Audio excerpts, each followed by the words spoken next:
Restoration Druid is a proactive healer that primarily focuses on upkeeping various buffs and debuffs to do both healing and damage.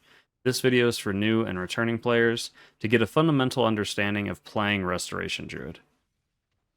And when starting out as a Restoration Druid, I feel like one of the most important things is just understanding how our mastery works, which our mastery is called Harmony. It's just a passive effect that we have, which increases all of our healing by X%. This percent is going to change based on how much mastery you have, which is a stat that you have in the game. And it's going to increase our healing for each of the restoration heal over time effects that we have on the target. So for each heal over time effect we have on someone, all of our healing is increased on them. So the idea with Restoration Druid when healing is we want to apply lots of buffs and these heal over time effects to our allies, and then all of those buffs and heal over time effects are going to increase how much healing they're actually doing based on all the other buffs that are tied in with them.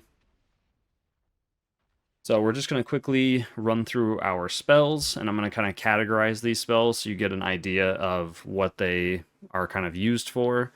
So first off, we have sustain healing spells. These are going to be like your most pressed buttons as a Restoration Druid. And this is going to be Life Bloom, Efflorescence, Rejuvenation. Life Bloom is just a single target heal that we put on one target. It is target capped, so you can only apply it to one target unless you have a talent. So if I put it on somebody and then try to put it on somebody else, it will take it off of that previous target that we had it on. So ideally, this spell goes on whoever is taking the most amount of damage in your group, which for dungeons, that's usually going to be the tank. So you keep this on the tank. And then next up, we have Efflorescence. This is just a large area of effect thing that we put on the ground. It's going to be a large circle, and it just heals everybody inside of the circle. Again, just another spell that we want to keep going. And then lastly, for our sustain healing spells, our most pressed buttons, we have Rejuvenation, which is just like Life Bloom. It just applies a heal over time effect on the target, but this one does not have a target cap, so we can apply it to as many players as we want. Like I can run around here and just apply it to a bunch of people that are out here, and it will keep the rejuvenations on all of them. It does not stack, however, so if I put it on myself and then try to cast it again, it will just keep refreshing the duration, but still costing the full amount of mana. It won't like add the duration on top of the current duration or anything like that. So you usually want to apply it to other targets or use other healing spells after they have rejuvenation on them. And then next up, for our next category of healing spells, we have burst healing spells. These are going to be more emergency healing spells, or what we need if we need like a little bit of extra healing when the sustained healing spells that we're using just aren't enough to keep somebody alive. And this is going to be Regrowth, Wild Growth, and Swift Mend. So Regrowth is a single target heal, and it has a cast time, and it will apply an initial burst of healing on the target, and then apply a heal over time effect on them. Then we have Wild Growth. Wild Growth, we target somebody with it, and it will apply heal over time effects to the 5 most injured allies near that player. So if I target myself, but there's 5 other players around me that are more injured than myself, it will target them, or it'll hit them with the heal over time effect rather than myself. So you're just choosing a target, and then it just smart heals, so it's not something you need to really worry about. It's just a powerful, quick heal over time effect for kind of group-wide damage that's happening. And then lastly, for our burst healing spells, we have Swift Mend. So Swift Mend is just going to be an instant cast spell, so it has the benefit of not having a cast time, unlike our other burst healing spells. And it will do a large amount of healing when we use it, but it consumes one of our active heal over time effects. And we can't use it on a target unless, like right now I'm trying to press it, and I can't press it unless I have a heal over time effect on them. So I have to put something like Rejuvenation on them first, and then Swift Mend, and it will remove that Rejuvenation off of the player. Something to keep in mind, but it is a very powerful single target healing spell if you quickly need to pick someone's health bar up. And then next up for our category of spells, we have our utility spells. We have Ironbark, Remove Corruption, and Soothe. So Iron Bark is just a external cooldown for us. We can use it on any player, ourselves or another player, and it will just reduce the damage that player takes for the next 12 seconds by 20%. So great to use, and it has a longer cooldown compared to a lot of our other spells. So it has, I believe, a baseline of 2-minute cooldown, and we can reduce that a little bit further with talents and stuff like that. And then we have Remove Corruption, which is going to be our cleanse. Every healer has some kind of cleanse or dispel. And this one is going to remove magic effects, which is what all healers do. But for Druid specifically, it will also remove curse and poison effects as long as we have the improved Nature's Cure talent, which again, all the healers have the improved Dispel talent. It's just the effects that they remove depend on the class that you're playing.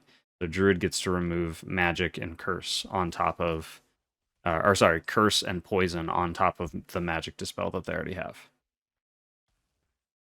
And then lastly, we have Soothe. This spell is not too much of a concern right now, but it is worth noting.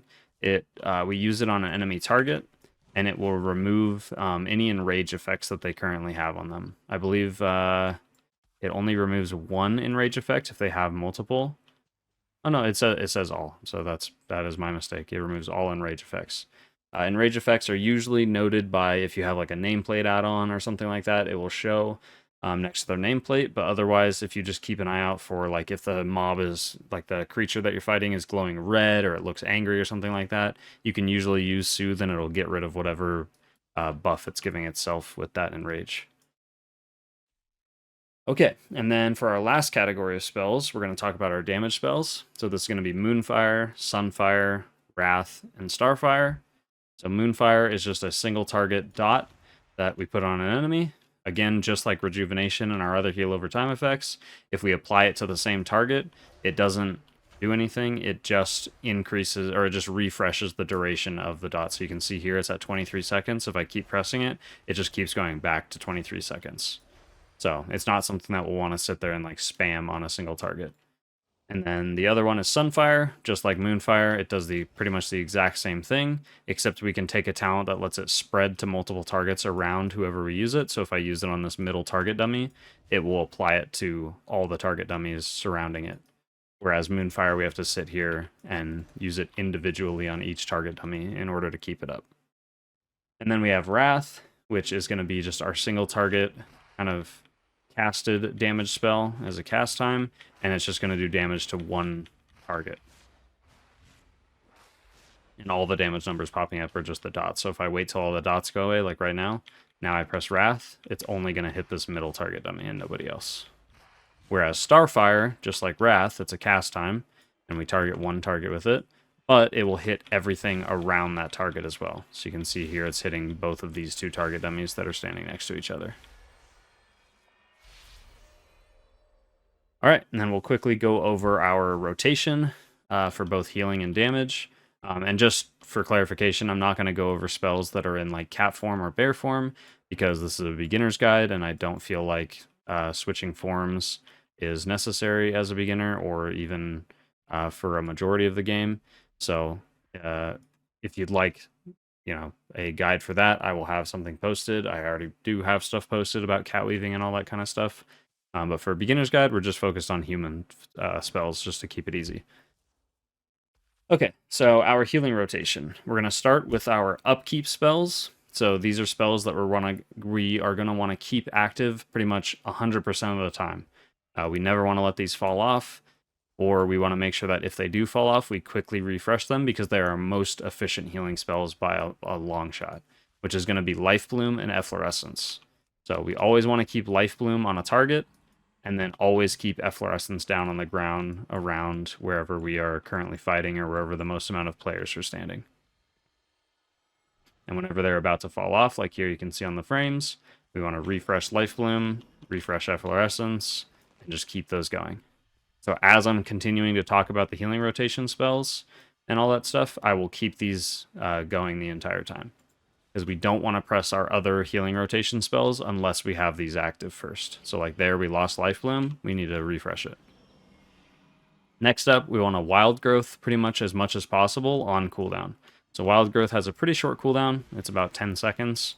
but we want to be pressing that as often as possible because Wild Growth is probably our most, aside from our like upkeep spells, it's going to be one of our most efficient, quick, like short cooldown healing spells. And it's a smart heal, so you can just kind of throw it on whoever. It doesn't really matter. As long as you're roughly grouped around each other, like say you're in a dungeon or something, as long as everyone's nearby, you can just throw Wild Growth on whoever, and it will apply the HOTS to the players who need it around that person. So we're keeping Life Flume active, we're keeping Efflorescence active, we're pressing Wild Growth on cooldown. The next thing would to be apply Rejuvenations to people, so people who need additional healing after this, we apply Rejuvenations to them and keep those on them. Then we have Wild Growth coming up, so we press that. We keep Swiftmend up. And then we keep Rejuvenations on people that need the extra healing. And then next, or last, would be using Regrowth and Swiftmend for additional spot healing outside of this. So if we have Rejuvenation on our targets, we've been pressing Wild Growth as much as possible, and we have Life Bloom and Efflorescence on the ground or on targets, then the next thing, if they still need healing after this, we would then press Regrowth or press a Swiftmend to keep them alive. And one last time through it, so we keep Life Bloom active, we keep Efflorescence active, we're pressing Wild Growth on cooldown, we're keeping Rejuvenation on people, and then if they still need healing, we use Regrowth, which we can spam on people if we need to, or we can press Swiftmends. That's pretty much it. Then we have our damage rotation that we're going to talk about really quickly. And this is super, super simple if you are just playing in human form. And it's still super effective. So if you don't have healing to do and you'd like to do some damage so that you're not just standing around, you want to upkeep Moonfire and Sunfire on the target. So we will, yeah, I'll just stay here. This is fine. So we upkeep Moonfire and Sunfire. If there's multiple targets, we can upkeep Moonfire on a few targets. Probably don't want to use it on a bunch because we have to individually target everything, and that can be super annoying. And then after that, if we're fighting one target, we want to cast Wrath and pretty much just spam that until we need to refresh. Like here, our dots are falling off, so now I want to refresh Moonfire, Sunfire, Moonfire these guys, and then go back to spamming Wrath. Or if we're fighting multiple targets, like right here, where we're, putting dots on multiple things, then just instead of pressing Wrath, we press Starfire to do damage to everything around the target that we're hitting. And then our dots are falling off, so again, we Moonfire and Sunfire everything, and then we go back to just spamming Starfire or Wrath. Wrath if it's one target, Starfire if it's multiple targets. And that's it. So that covers everything for the Restoration Druid, at least for a beginner's guide for getting into the War Within. So I hope you're enjoying the expansion. And if you need help with anything further, be sure to check out my other videos or stop by the Discord or leave a comment. And my DMs are always open and everything like that, so feel free to ask me questions if you get stuck anywhere or you'd like to know, how to move on to the next level after this. Thanks so much for watching. See you later.